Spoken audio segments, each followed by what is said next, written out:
Hello, আবার একটা নতুন ভিডিও নিয়ে চলে আসলাম। আজকে আমি তোমাদের সাথে শেয়ার করব সকাল থেকে আমি কি করেছি। অ্যাকচুয়ালি সকালের কাজ আমার সবই শেষ, বাসি কাজ। তারপরে স্নান টান করে ঠাকুরও দিয়ে দিয়েছিলাম। তারপরে দেখো ব্রেকফাস্টে সুজি আর চা খেয়ে নিয়েছি। তারপর অনেক সবজি নিয়ে নিয়েছি, লাঞ্চের প্রিপারেশন করছিলাম তাই।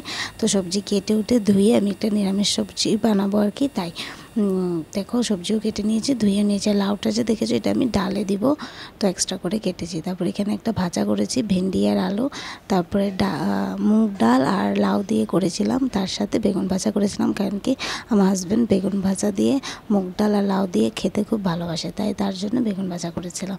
তারপরে এদিকে দেখো নিরামিষ সবজি করেছি। নিরামিষ সবজিটা সবাই এত পছন্দ করে না, বাট আমি খুব ভালোবাসি আর আমার শাশুড়িও ভালোবাসে। কিন্তু আজকে শাশুড়ি নেই, শুধু আমিই খাবো। আর সবাই খায় বাট এত একটা না আর কি, অল্প।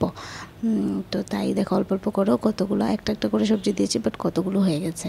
তারপরে এখানে দেখতে পাচ্ছ মুগ ডাল। আচ্ছা, তোমরা কোথা থেকে আমার ভিডিওটা দেখছো কমেন্টে জানাবে, তো আমি বুঝতে পারবো আমার ভিডিওটা কোথায় যাচ্ছে আর কি। আর যদি ভালো লেগে থাকে লাইক, শেয়ার আর কমেন্ট করে দিও।